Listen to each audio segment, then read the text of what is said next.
우리 다 함께 일어나서 부활하신 예수님을 기쁨으로 찬양하겠습니다.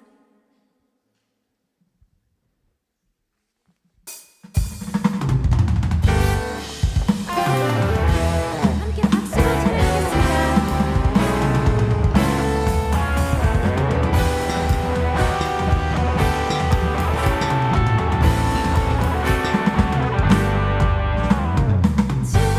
주것보다 이나 세세의 할망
함께 찬양할 텐데요. 인생에 어떠한 고난이 있을지라도 주님과 함께라면 그곳이 우리의 천국이 됨을 이 찬양으로 함께 고백했으면 좋겠습니다.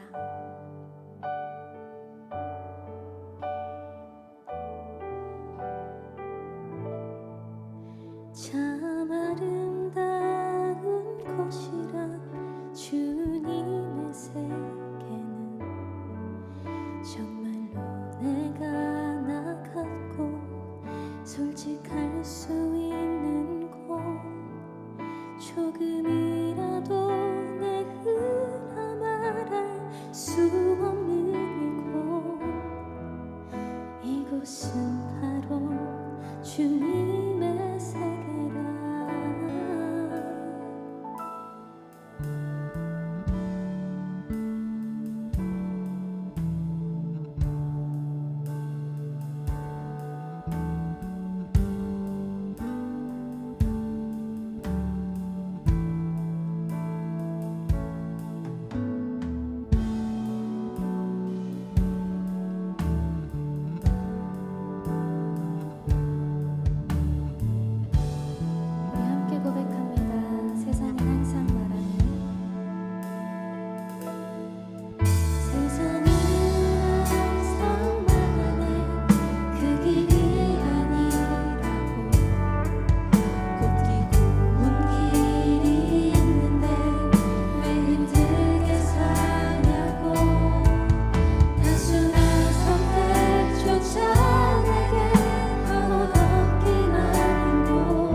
조금 다르다 해도 내가 가는 길이 주가 가르쳐준 길이니 이곳은 바로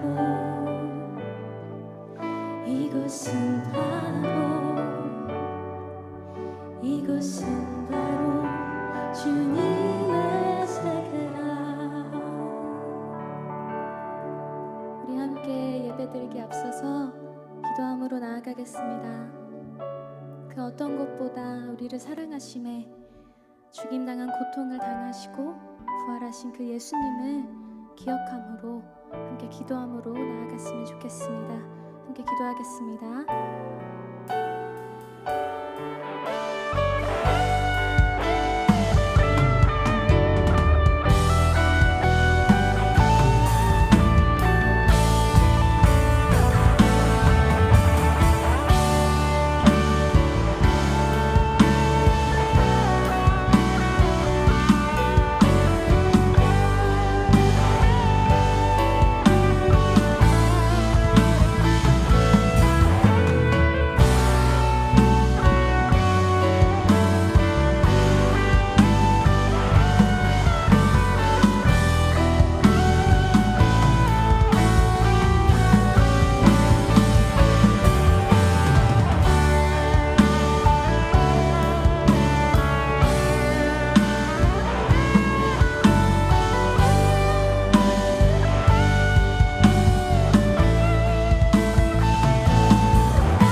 그러므로 우리가 그의 죽으심과 합하여 세례를 받음으로 그와 함께 장사되었나니 이는 아버지의 영광으로 말미암아 그리스도를 죽은 자 가운데서 살리신 것 같이 우리도 또한 새 생명 가운데서 행하게 하려 함이라.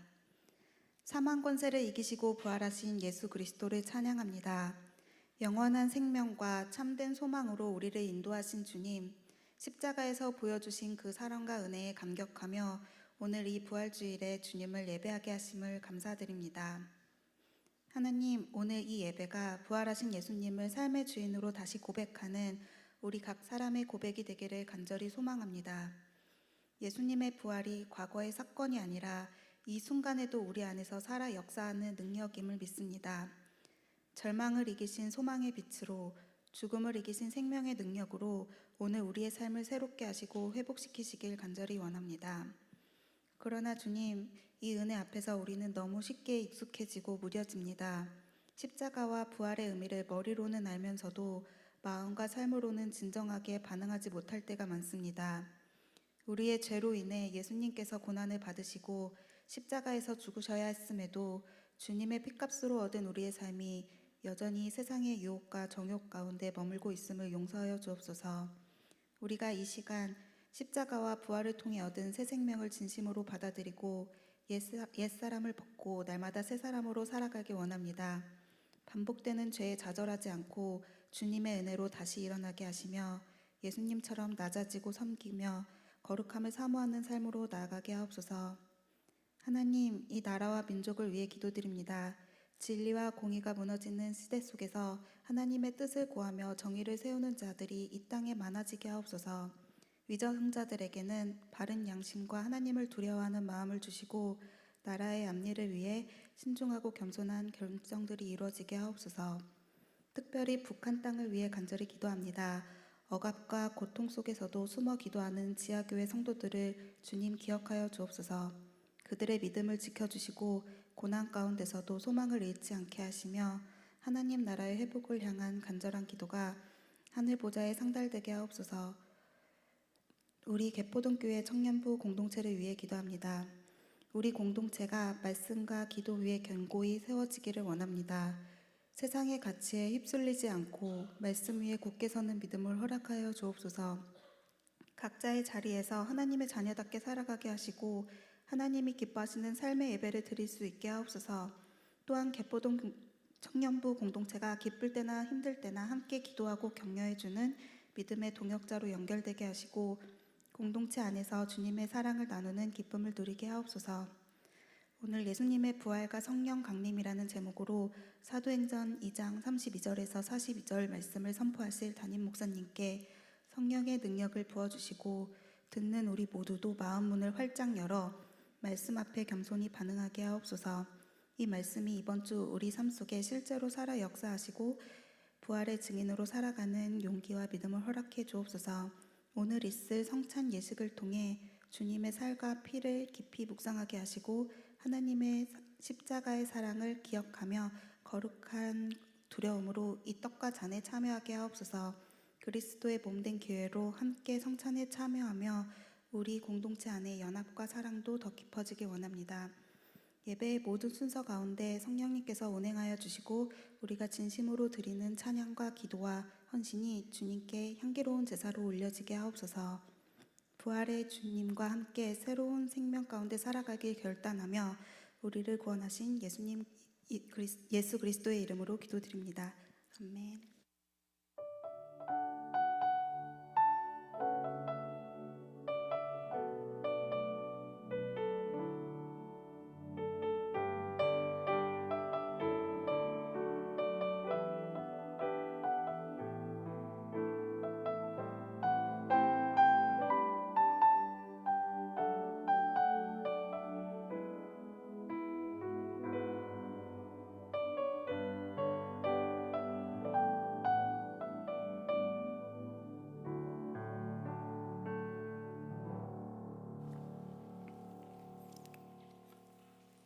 지난주 경건생활 트래킹 암송할 말씀입니다. 역대상 16장 14절 15절 말씀입니다. 이 말씀은 다윗이 법궤를 예루살렘으로 그렇게 모셔드린 후에 하나님 앞에서 정말 기쁨으로 이 법궤를 맞았죠. 그리고 나서 하나님께 찬양 드리는 내용의 일부가 되겠습니다. 우리 같이 읽음으로 마음에 새기는 시간 가지겠습니다. 함께 읽습니다. 그는 여호와 우리 하나님이시라. 그의 법도가 온 땅에 있도다. 너희는 그의 언약 곧 천대에 명령하신 말씀을 영원히 기억할지어다. 아멘. 오늘 우리가 함께 상고할 하나님 말씀은 사도행전 2장 32절부터 42절까지 말씀이 되겠습니다. 저와 교독하고 마지막 절은 함께 봉독하겠습니다. 제가 먼저 봉독합니다. 이 예수를 하나님이 살리신지라 우리가 다 이 일의 증인이로다. 손으로 예수를 높이심에 그가 약속하신 성령을 아버지께 받아서 너희가 보고 듣군 이것을 부어주셨느니라.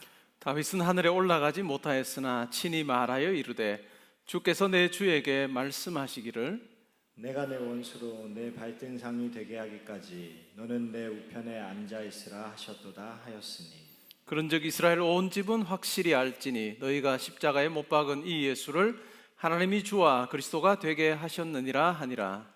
그들이 이 말을 듣고 마음에 찔려 베드로와 다른 사도들에게 물어 이르되 형제들아 우리가 어찌할꼬 하거늘 베드로가 이르되 너희가 회개하여 각각 예수 그리스도의 이름으로 세례를 받고 죄 사함을 받으라. 그리하면 성령의 선물을 받으리니 이 약속은 너희와 너희 자녀와 모든 먼데 사람 곧 주 우리 하나님이 얼마든지 부르시는 자들에게 하신 것이라 하고 또 여러 말로 확증하며 권하여 이르되 너희가 이 패역한 세대에서 구원을 받으라 하니 그 말을 받은 사람들은 세례를 받음에 이날에 신도의 수가 3,000이나 더하더라. 함께 읽습니다. 그들이 사도의 가르침을 받아 서로 교제하고 떡을 떼며 오로지 기도하기를 힘쓰니라. 아멘.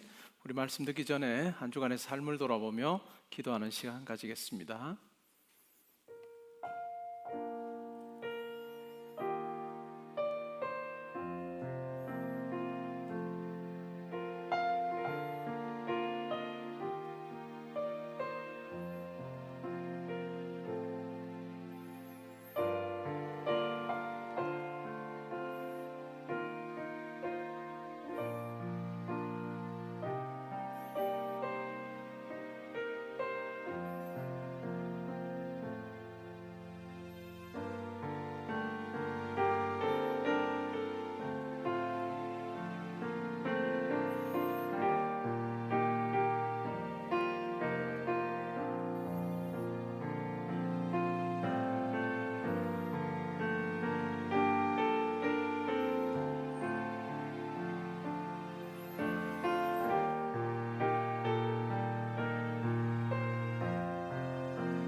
하나님께서 예수 그리스도 안에서 저에게 생명을 주시고 하나님의 아들, 딸이 되는 놀라운 은혜로 저희들을 불러주시니 감사합니다. 예수를 믿은 이후부터 오늘에 이르기까지 하나님께서 저희들의 삶에 함께 하셔서 가장 선한 길로 인도하셨음을 생각할 때 감사를 드립니다. 하나님, 앞으로의 저희들의 삶에도 함께 하셔서 하나님의 뜻이 이루어지게 하시고 또한 많은 사람들에게 유익을 주는 삶을 살되 저희에게 만족함이 넘치는 하루하루가 되게 하여 주옵소서. 예배의 자리에서 주님 앞에 예물 올려드립니다. 특별히 오늘은 이 예물 중에 일부를 탄자니아에 자기 나라 말로 성경을 가지지 못한 형제 자매들에게 성경책을 전달하는 데 사용하기를 원합니다. 번역하고 또 인쇄, 출판, 또 배송하는 그 모든 일에 수고한 많은 사람들을 하나님 기억하여 주시어서 주 안에서 한 수고가 결코 헛되지 않음을 삶에서 경험하게 해주시기를 원하며 또한 배송되는 모든 과정도 하나님께 순조롭게 인도하여 주옵소서. 교회에 속한 모든 성도님들 삶에 주님 주시는 평강이 있기를 원합니다. 하나님께서 세우신 일터와 또한 학업의 현장도 주님 주시는 지혜와 능력으로 잘 감당케 하여 주옵소서. 군에 가 있는 아들, 딸들 지켜보호해 주시고 지방과 해외에 나가 있는 우리 모든 성도님들 하나님께 친히 동행하셔서 보내신 목적 잘 이루는 삶 살게 하여 주옵소서. 말씀을 들을 때 성령 하나님께서 우리에게 친히 말씀하여 주심으로 우리의 삶이 주 안에서 얼마나 든든한지를 확인하게 하여 주옵소서. 감사드리며 예수님의 이름으로 기도합니다. 아멘. 오늘 읽은 말씀에 근거해서 예수님의 부활과 성령 강림이라고 하는 제목으로 말씀드리겠습니다.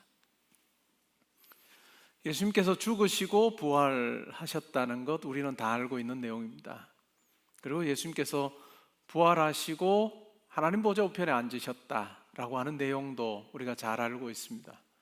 그리고 신앙생활을 하면 성령 하나님에 대해서도 우리가 들을 기회가 참 많이 있습니다.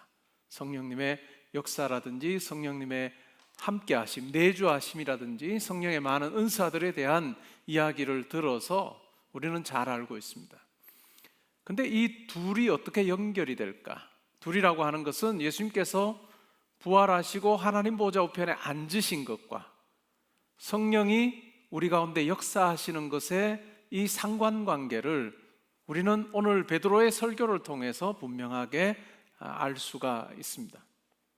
특별히 베드로가 이 성령에 대해서 이야기할 때 예수께서 약속하셨기 때문에 약속의 성령이라고 그렇게 이야기하지만 우리의 눈을 우리가 주목하게 하는 한 단어가 있는데 그것이 바로 선물입니다. 선물이라고 하는 이 단어를 통해서 예수 그리스도께서 왕으로 등극하신 것과 성령이 우리 가운데 역사하는 것 사이에 연결고리를 만들고 있습니다. 무엇을 통해서 그렇게 만드냐 하면 고대 로마에 있었던 한 관습입니다. 그것을 부르기를 콘기아리아라고 부르는 관습입니다. 콘기아리아라고 하는 것은 어떤 사람이 이제 황제가 됐습니다. 왕이 된 거죠. 왕이 되었을 때 자기가 통치하는 사람들에게, 백성들에게 선물을 주곤 했습니다. 그 풍습을 콘기아리아라고 그렇게 불렀습니다. 왕으로 등극한 것에 기쁨이 있겠죠. 내가 왕으로 이제 왕이 됐다라고 하는 그 감격을 담아서 내가 통치자임을 증명하는 하나의 그 표현이 바로 선물을 주는 것이었습니다.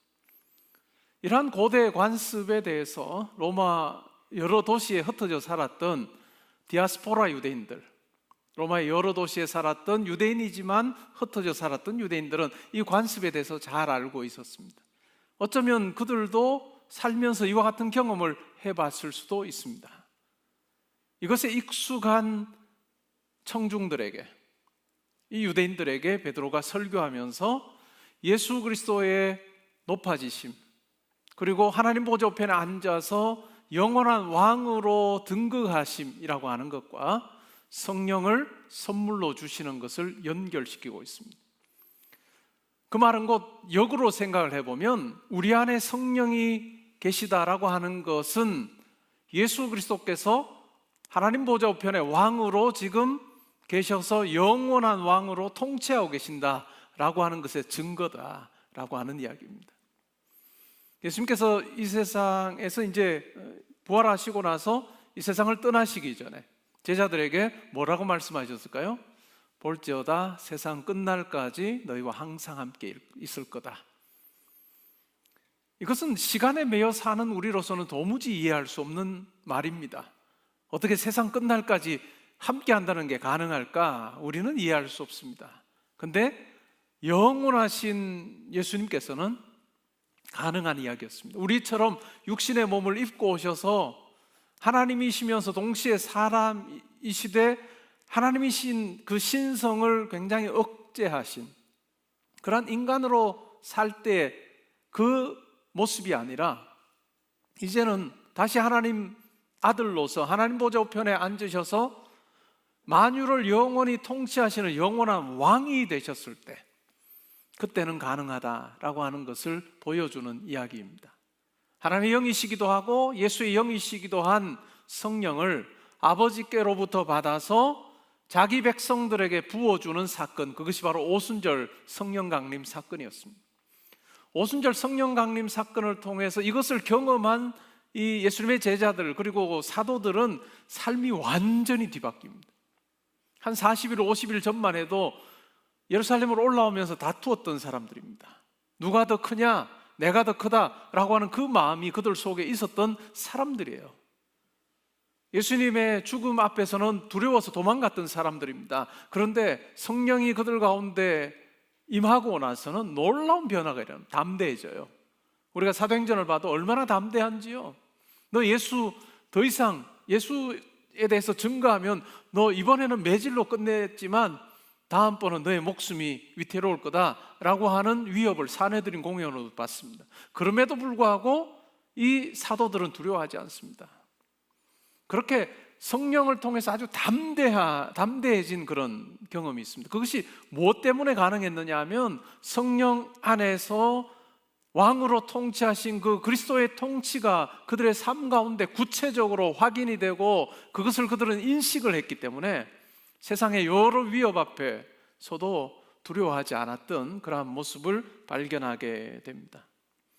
이렇게 영원한 왕으로 등극하신 예수님께서 이 세상의 황제가 주는 콩기아리아, 그것은 약간의 선물입니다. 음식일 수도 있고 아니면 뭐 기름일 수도 있고 약간의 어떤 선물을 주는 것과는 비교할 수 없는 영원한 선물을 주시는데 그 영원한 선물이 바로 성령이다 라고 이야기를 합니다. 그래서 전능하신 예수 그리스도께서 성령을 통해서 우리 가운데 역사하신다 라고 하는 것을 오늘 이 베드로는 설교에서 너무나도 분명하게 이야기를 해주고 있습니다. 이러한 영원한 성령 그리고 영원한 예수 그리스도를 경험하게 될 때 그것을 경험한 사람에게 놀라운 변화가 일어납니다. 이제는 어떨까요? 자기 혼자 꾸려가는 삶이에요. 제자들도 다투었던 이유도 바로 그것입니다. 누가 더 크냐라고 하는 것의 이면에는 자기가 뭔가를 해서 꾸려가야 되는 삶이라고 하는 강박관념이 그들 가운데 있는 거죠. 그렇기 때문에 도토리 키재기 같은 그러한 모습으로 그들은 살 수밖에 없고 그들은 시기하고 분쟁하며 살 수밖에 없었던 것입니다. 그런데 성령이 그들 가운데 주어질 때 왕이신 예수 그리스도가 그들의 삶 가운데 함께 하시는 것을 경험하게 될 때 또 우리가 잘 아는 대로 그리스도를 통해서 우리가 하나님의 아들이 되고 딸이 되었다라고 하는 것을 우리가 확인할 때 예수님께서 가르쳐 주신 것처럼 아바 아버지라고 부르는 아빠 아버지라고 부르는 그와 같은 하나님과의 친밀함이 가능해져서 예수 그리스도를 힘입어서 성령을 힘입어서 때를 따라 돕는 은혜를 얻게 하여 은혜의 보좌 앞에 담대히 나아가는 것이 가능해졌다라고 하는 것을 알게 될 때 우리 가운데 담대함이 생깁니다. 그래서 부활하신 주님을 만났던 바울은 갈라디아서 2장 20절에서 이렇게 말합니다. 내가 그리스도와 함께 십자가에 못 박혔다. 그런데 내가 이제 더 이상 내가 사는 것이 아니고 나를 위해서 죽으신 예수 그리스도께서 내 안에 계시고 나도 또한 예수 그리스도를 위한 삶을 살고 있다라고 그렇게 고백하고 있습니다. 자기의 삶 가운데 함께 하시는 예수 그리스도, 그리고 목적이 되시는 예수 그리스도에 대해서 그는 분명하게 고백하고 있습니다. 이것이 가능한 것은 성령 안에서 영원한 왕이신 예수 그리스도와 연합이 가능해졌기 때문에 할 수 있는 고백입니다. 이것은 바울의 고백만이 아니라 저와 여러분의 고백입니다. 예수를 믿게 됐을 때 우리 가운데 일어난 놀라운 변화입니다. 또한 우리는 예수를 믿게 되었을 때 이 약속을 우리가 가지게 되었을 때 우리의 내면에 일어난 이 변화를 확인하게 됩니다. 예수를 믿지 않는 자로 살 때는 그냥 겉모습이 매우 중요합니다. 물론 자기의 마음을 살피는 경우들도 있지만 중요한 것은 자기의 겉모습입니다. 내가 그들 어떤 모양새를 취하며 사느냐, 얼마나 많이 누리고 사느냐, 내가 어떤 위치에서 사느냐라고 하는 것으로 자기를 드러내려고 하는 것이 일반적입니다. 그런데 예수를 만나게 되면 이러한 겉모습도 중요하지만 내 영이 살아나고 내 속사람이 살아나고 내 속사람이 어떠한 형편에 있는지를 확인하는 자로 산다는 것입니다. 성경에서 끊임없이 이야기하는 그리스도의 형상을 담는 자로 살고 우리 안에 내 심령 가운데 내주하고 계시는 성령으로 말미암아 성령께서 원하시는 그 아름다운 열매를 맺는 그 삶이 얼마나 중요한지를 알고, 이것은 우리의 일생에서 어느 시기에만 가져야 되는 그런 어떤 목표가 아닙니다. 세상에 사는 사람들을 보면 시기별로 목표가 있습니다. 20대의 목표가 있고 30대의 목표가 있고 40대, 50대, 60대, 70대, 80대 목표가 있는데 외적으로만 놓고 보면 어느 시기 이상은 세상의 관점에서 보면 목표가 없이 살아가는 사람들이 많습니다. 왜요? 그냥 외적인 걸로 비교해 보면 옛날이하고 이야기할 수밖에 없는 그런 것이 우리 인생이기 때문에 그렇습니다. 오르막길을 올라간다고 칩시다. 점점 더 할 수 있는 게 많아지죠. 그러나 반환점을, 꼭지점을 딱 찍고 나면 할 수 없는 게 더 많아져요. 올라가면서는 목표가 많습니다. 구체적으로 많습니다. 내가 얻고자 하는 것도 많은데 내리막길을 가면서는 목표가 그렇게 오르막길을 갈 때만큼 선명하지 않은 것이 이 세상에 사는 사람들의 일반입니다. 그러나 성도는 달라요. 우리도 똑같이 오르막도 있고 내리막도 있지만 우리에게 있어서 공통된 하나의 목표는 내 육신이 때로는 쇠약해지고 때로는 할 수 없는 것이 더 많아지는 그 상황 가운데 있다 할지라도 내 안에 계시는 성령 하나님, 그리고 그분을 통해서 내가 그리스도의 형상을 담는 자로 살아가는, 그래서 내 내면 속에 성령의 열매가 먼저 맺히고 사랑과 희락과 화평과 오래 참음과 자비와 충성과 양성과 온유와 절제와 같은 이와 같은 성령의 열매들을 내 내면에서 가꾸어가고 이것이 내 삶에서 드러나는 삶, 그것은 오르막을 오를 때든 내리막을 내려갈 때든 상관없이 우리 가운데 있어야 되는 이와 같은 어찌 보면 공통된 목표입니다.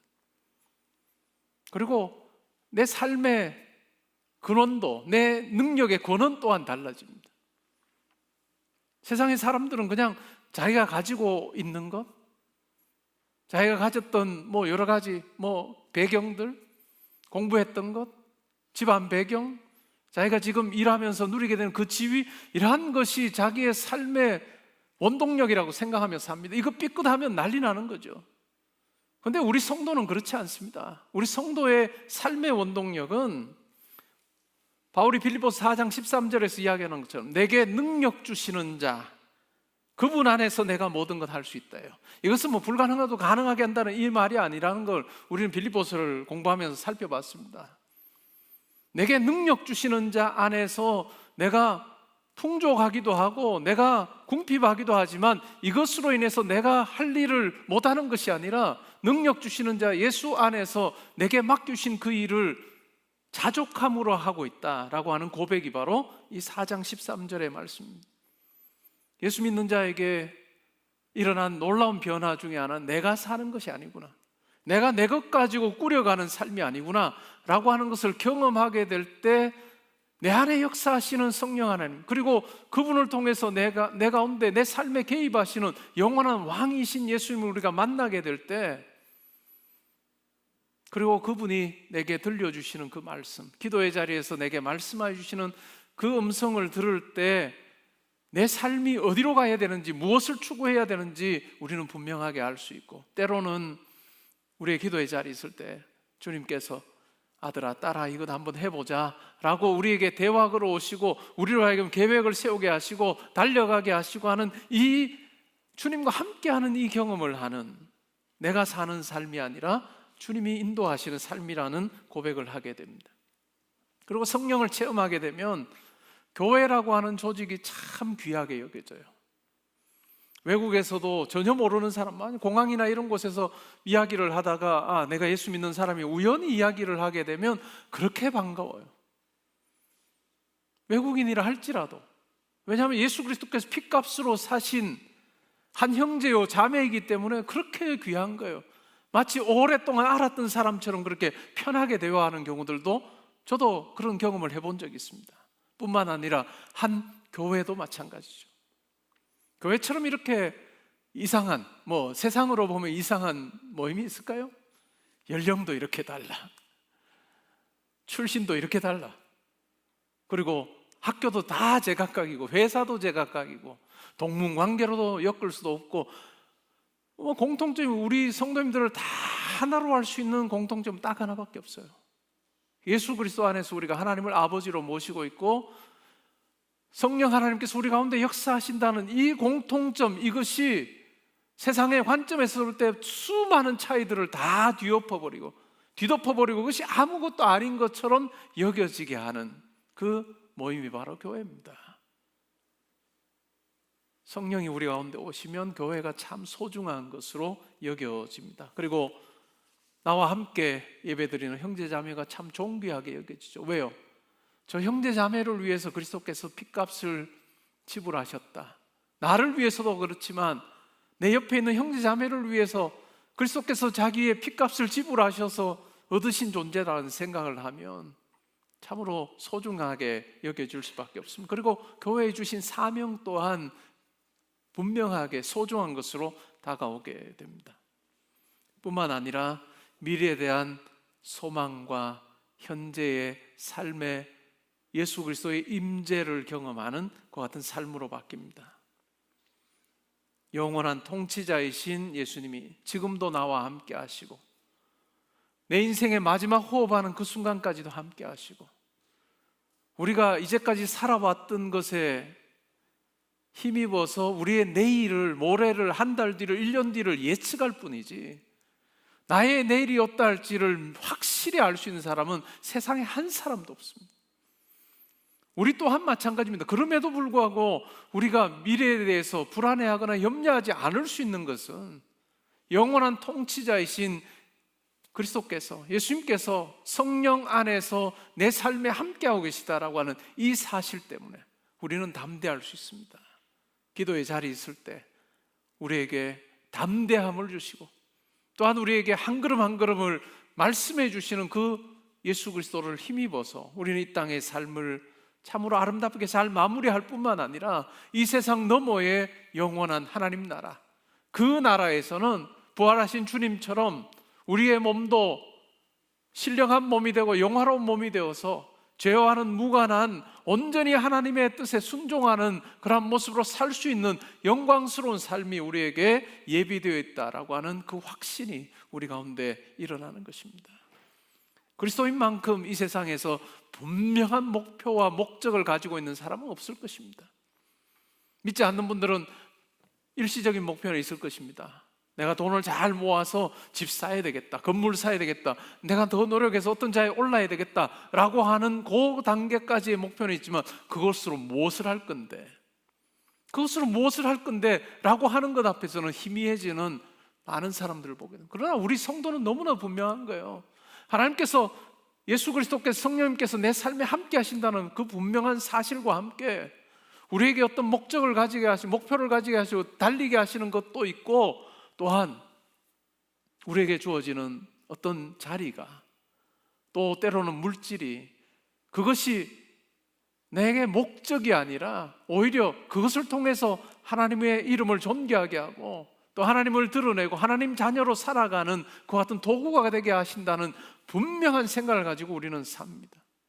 그러기에 우리 성도의 삶은 다를 수밖에 없는 것입니다.